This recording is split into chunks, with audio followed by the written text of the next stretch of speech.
some form of autonomy. Don't be provocative. All these dampening down messages were being given, and it was only when you actually had fighting and killing there, and the Uchika had emerged, that the idea that you have to support a movement that is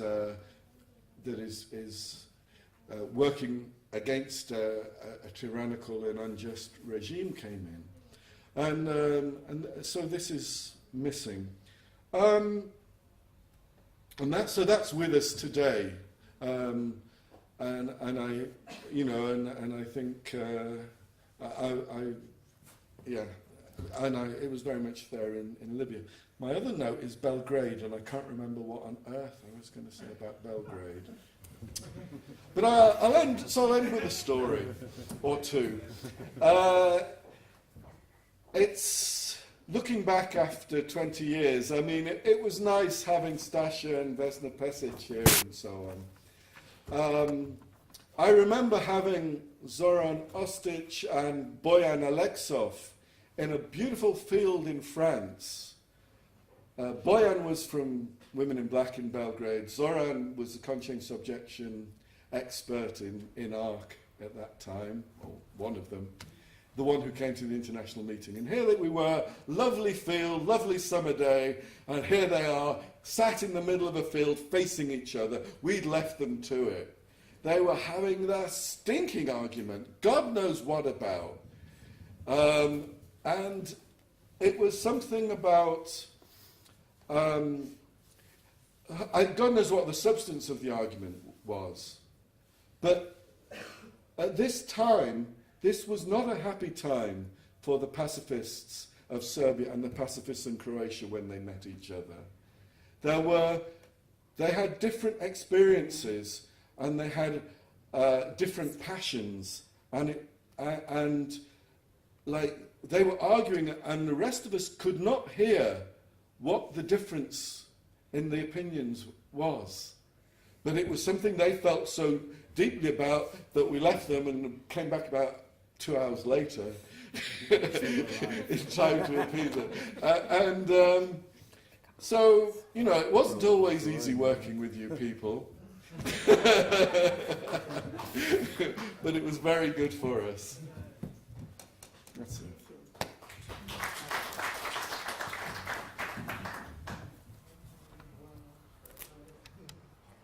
Okay, yeah, thank you for the invitation. You asked us to give a few biographical details, so I'll shortly start with that. I came to this country in summer '91 during the time of the problems in Slovenia. I was involved on the one side with War Resisters International, as Howard was, and on the other with a German peace or pacifist organization called Federation for Social Defense. Social defense being a concept of alternative civilian defense against armed aggression, which has this organization had just been founded 2 years ago. And I'm still with both organizations.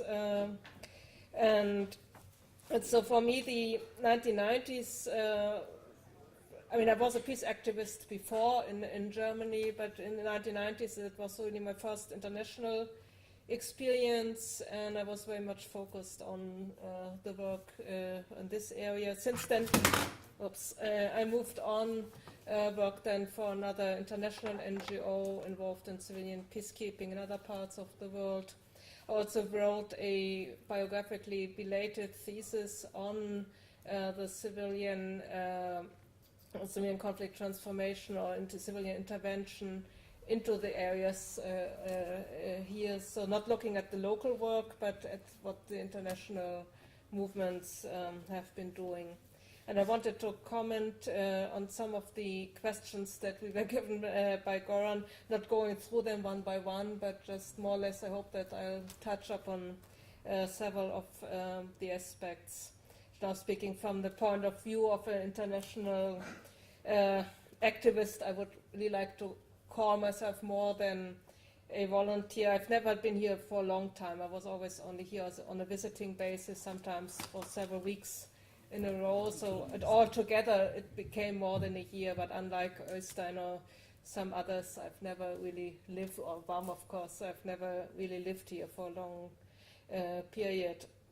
And I would like to end then with a few dilemma that I think we faced then and we are still facing today when dealing also with other or trying to combine solidarity work and work on conflict in other areas of the world.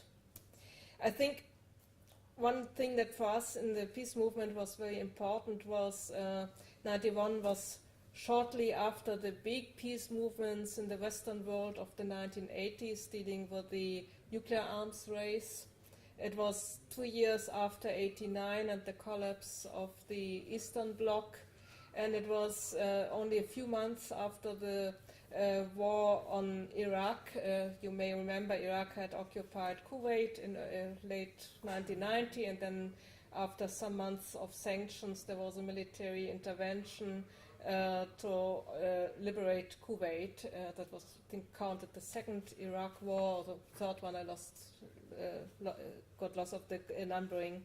So and at that time there were big protests in many Western countries because I think part of it was also the shock that what we had hoped for after 89 was something like a peace dividend, many people called it. So the expectation, now the Cold War with this extreme threat of a major world war of the use of nuclear weapons is over.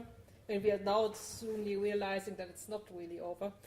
But at that time that was how we all felt. And then Iraq happened and we suddenly saw now they are still having, not only having these all these nuclear and not nuclear only, but military arsenal. They are also going to use it now. It even seems that they're looking now for new functions, new roles for NATO and for the national militaries because they still want to maintain them. They lost the legitimacy. Thank you. And so they are looking for another place now to use it. Yeah, and then the problems here started. And I think it was many of us, like myself, felt, well, we are also just tired of watching these new wars on television. We really want to do something more than just observing it and going to the streets. I think there was I would call a social movement on the conflicts in what had been Yugoslavia until 91 in many parts of the world, with all the elements that usually sociologists would attribute a movement with. That does not mean that movements do not have to have all agreement on the same objectives or goals. You still can speak of a movement even if some of the objectives are very contradictory to each other. But generally, I think this movement had three characteristics, and in their combination, because many organizations, many activists, like also myself, combined all three to some degree, and they don't go together very well. These three phases were, on the one hand, a protest movement that was not that strong, at least not until 98, 99, when the Kosovo War began. And there were many people asking critically, why don't you protest against the war? Why are there, during Iraq time, you had 10,000s on the streets, why don't you protest now against the war in the former Yugoslavia?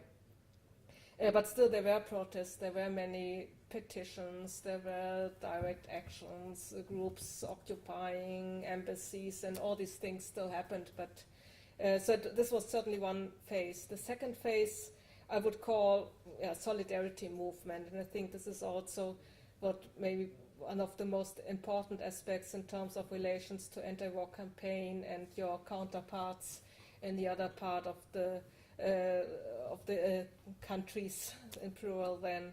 So coming here, and Howard talked a little bit about it, so I don't need to elaborate much on that. But for example, in the case of my organization, it was first nonviolence training. I think we were the first group ever to introduce the concept of nonviolence training on request by some people. I don't see Vesna right now, but I remember that Vesna Teršelić was one of the people really invited us here. We came with the first training team. Eric Bachmann was part of it. Then we went over to Belgrade because after that training, and that was in fall 91, so during the time when there were the air raids and blackout and all these things I and my generation only heard from our parents in Second World War before. And so then we went over to Belgrade, and because we felt, well, we also need to see the other side of the story, and met the activists there. And from there on, I think really, work with the different groups in different countries started. And of course, hundreds and many, many organizations, peace organizations, others, also many newly found groups joined that kind of work. And there was a special movement or special groups focusing on Kosovo. Not so much, I have to admit, in Germany. I think the most strongest in this regard were people in France and Italy who really developed a strong solidarity network with the nonviolent resistance in Kosovo. So, and the third element, I think, was that what can be described as work on conflict transformation or dealing with conflict. So more taking the stance of an external third party, seeking to develop things ranging from dialogue to running inter-ethnic youth centers, and all these hundreds of instruments which are now very commonplace but really were new at that time, and which were, I think, also to a large degree really developed on the experience here. So this is maybe, when Howard said, well, it was a laboratory, this sounds, to me, a little bit disagree, because a laboratory sounds, you have all these instruments and then you just look for an occasion to test them, while in my experience it was more that really things also were developed, and a lot of lessons learned, and things like what's now very commonplace and also in the mainstream. I mean, there are large funding budgets in the EU and individual countries and the OSCE and so on, all using this huge range of instruments and activities nowadays. But this did not exist before. Of course, there was work on conflict before, there was dialogue work before, there was what we now call civilian peacekeeping or unarmed protection, accompaniment work and these things. But partly it was not just called that, but also some of the things were just not that common, and this has been developed. And I think if I see anything positive in that time, it's really that this kind of alternatives were also developed, even though they were not very successful here. Though, as one short remark on, I think, one of the questions from the plenary earlier was, why didn't you stop any of the, has ever any conflict stopped by protests? I mean, I think the point is, of course, if a war is prevented or other alternative forms of conflict resolution are applied, you don't have the war. And so it's also very difficult to prove afterwards that really any civil initiative, any civil movement activity had anything to do with the war being prevented. And so I would not be that categorically about civil society being unable to prevent violent conflict. And there are in the earlier past some examples where it also can be shown, but if you think of some of the breakup of Czechoslovakia in, I think, 93 or whenever it was, which was peaceful, I think there was a direct lesson from this country here, which people thought, well, okay, we want to start, but we don't want to have a war about that. So, so these are the three phases that I see. So conflict transformation, solidarity movement, and protest movement, which really went together. And of course, there are some dilemmata if you try to combine these three things. And I'm experiencing, oh, my English is gone. I'm experiencing it right now once more in the case of Syria. Not Libya so much, but I'm involved only in a capacity of being a member of the advisory board in a small initiative which calls himself Adopt a Revolution, and which is seeking to support the civilian protests in Syria. They have been founded a couple of months ago. There are people who have contacts to movement in Syria, so different citizens committees, different organizations. There are now 3 networks that are supported. They collect some money for the activities, from which computers or mobile phones are bought, or things like that. They also do PR work, publicity work in Germany. They are also now supported by the Netherlands, but mostly it was a German organization, but with many people from the Syrian diaspora involved. If I compare this work and the discussions, very controversial discussions we are facing doing this work, I think this also sheds some light on the dilemmata or the problems we also had here, especially around Kosovo, but also generally around all the time. One is, and that's a difference that certainly is important, I mean, changes in technology mean a lot. At that time, and Eric has not been here, but it was just the beginning of email. Communication was very complicated.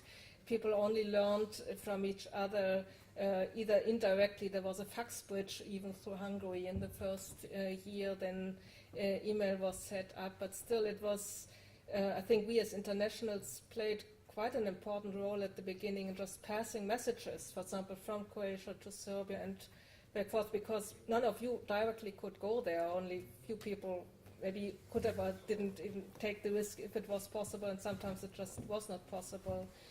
Nowadays you have Facebook, you have mobile phones and so on, so there's much more direct communication. And I tried to imagine earlier when Marco asked this question about what would be the single instance having prevented war, I was wondering, could this have played a role? But then I thought, no, probably there would have been as many messages of hatred on internet, on Facebook, as solidarity messages. So I don't really think it would have probably changed anything. But there is certainly a new quality because of improved communications. But the other 2 dilemmata are those which really come, especially for those being involved in solidarity work, but at the same time also being activists in their own right, having our own struggles in our own societies with our own military, our own governments, and so on. And so the main thing, or the main problem for some is, again, as it was here, the role of military intervention. In Syria, at the beginning, it was purely civilian resistance, but then there also, like in Kosovo, a armed movement has started, the Free Syrian Army. They are separate. The civilian protests still go on, and as mass movements, no doubt about that. But they don't distance themselves from the Free Syrian Army. They feel that the Free Syrian Army defends them, and they also, I mean, that's the one side, and the other side, they also started now, after long time of hesitating about it, but they now ask for limited international intervention in the form of at least preventing, what's the word now? No fly, to create a new fly zone, and maybe also to create some protected areas, so around homes, for example. So, what to do? We in our country, we fight against NATO. We don't want NATO to intervene anyway. We have a big problem with any sort of dealing with military action, and on the other side, the groups we support want it. And that's really exactly what happened here in many ways. Yeah. And so and this is a dilemma, and I think it's not so easy to resolve it, because if you just go for solidarity, then you're lost. Yeah, you're lost, or you really also betray and work against what you're otherwise working for. But on the other side, if you distance yourself, then it's also very problematic. And So far, we're trying, or those at least who are still supporting Adopt the Revolution, try the middle way. We express our criticism, but still say we are in solidarity with the civil movement. But many people have problems with that, and there's even in those groups, for those groups who are more on the non-violent side of the peace movement, or not the leftists who just say, okay, the Syrian opposition is just the long arm of NATO and of the US, even they find it problematic that there is an initiative like that. So I don't have a good answer to that, and but maybe it's also a point for future discussion or how you see these things in the future. Just to end with one remark, I mean, on this conference, I think it's, for me, has been very interesting to listen to the discussion and to look back 20 years. But I would also be really very much interested in see what does it mean now to evaluate for the situation today and what it means for the future, because I think you really have learned some lessons here, and it would be very good to make them known in the, at least in the movements here, but also international. Thank you. Thank you, Christina. Thank you, Christina. And before I give word to Vam, I would just like to say that I think this is a very, very important issue, and that is claiming, as Howard said, and now you open the dilemma, how can we, and who is we, or how can we jointly claim our field of action in situations of conflict? And what is this fragile, visible or imagined boundary between the insider, that is a moral position, privileged moral position of the insider, and the position of the outsider that wants to be respectful of the special position of the insider? And where you are, then you don't have an equal ground, because you have to subdue some of your own ideology or position in order, because the insiders' needs come first. But at the same time, talking also from the, maybe the last thing that after, because Vam is also now will tell us this field of action that he made very real, he will share that with us. What does it mean today, with everything that we have gone through, today for defining this joint field of action in terms of, I don't know, European, global, or can we talk about some area of like joint field of action of peace work, peace movement? I was born in a pacifist socialist family, artist. That's, say, academical class. And of course, being from socialist parents, one of the things you had to do to become grown up was, and just before I went to jail for 2 years for refusing the Dutch army, I was sent more or less, or they gave me the advice that it would be good to spend a few months in Yugoslavia to work as a volunteer on the dikes at the Sava. So, being Yugoslavia one of our countries from which we thought as Westerners, socialist Westerners, they are more or less somewhere in the middle, and they find a way of socialism where at least the workers own the factories. On that occasion, the few months that I spent somewhere in the surroundings of Vukovar, I got a small red star, which was a very precious symbol for me. This star of the partisans. Then I went to jail, and I came back to Yugoslavia in 1980 as a Dutch representative for UNESCO, and to work at the Dutch embassy in Belgrade. And in UNESCO I learned how difficult decision making with consensus is. I mean, and that started me to think about how difficult it would be in fact